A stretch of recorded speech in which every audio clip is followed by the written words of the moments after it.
this clip, the homegirl was talking about us as people just consuming and not really creating anything. And I love creating. I know I'm a creator at heart. I love doing and creating random things, whether it's music, art, drawing, makeup. I mean, it's endless. I just love creating. Oh, I especially love writing. And I just realized, like, while I was watching that as well, I just had to pause so that I could take up this task. Oh my word, the ADHD vibes. Sorry, my brain is all over the place, but I didn't script this. I didn't plan to talk. I'm just literally talking.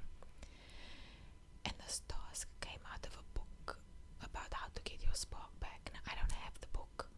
I've just seen a lot of creators talk about it. And there's like a task you do every single day in the book that will help you get like your creative spark back. And one of them was to write in a diary every day 3 pages. And then of course you do different stuff. And I think one of the other things was you need to take yourself out of your habitat at least once a week. Then I actually found that just feels so nice because I'm happy to be out, and when I get back I'm like, wow, I really love being home. But that's not the point here. So I've started writing in a journal again. Like, I've always been someone writing in a journal, and I have endless amounts of writing. I've burned so many diaries already. I call them diaries, but they actually, well, they are diaries, to be fair. They are diaries because they have actual dates in them, but I treated them like a journal, and more so like a creative journal. So I might actually start another one. I think I would really like it. Back in high school, we would get the normal school diary, and I would cover it with either paper, or I would cover it with images or clippings out of magazines, just to like make it my own. And within the diary itself, I would start writing about, I might just share it at some point here and show you what it looks like, but I would write about how I'm feeling and what I'm thinking and the things that happened, and just cute stuff. Like if I ate a sweet, I would stick it in there. It became more like a scrapbook than anything else. And what I loved about it is that it allowed me the space every single day to just do one creative thing. Even if I had the crappiest day at school, I could still just explore the emotion in the book using colors or whatever.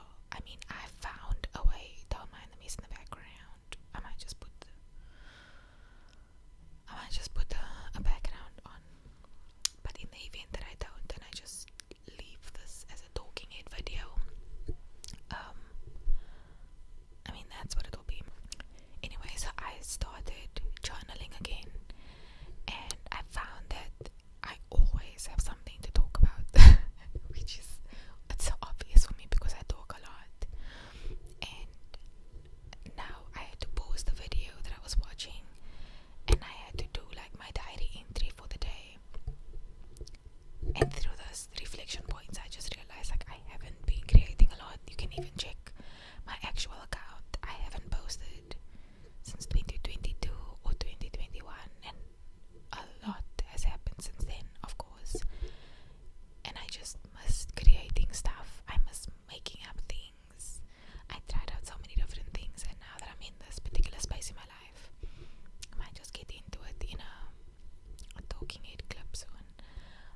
I just wanted more and more flowers. Then I wanted to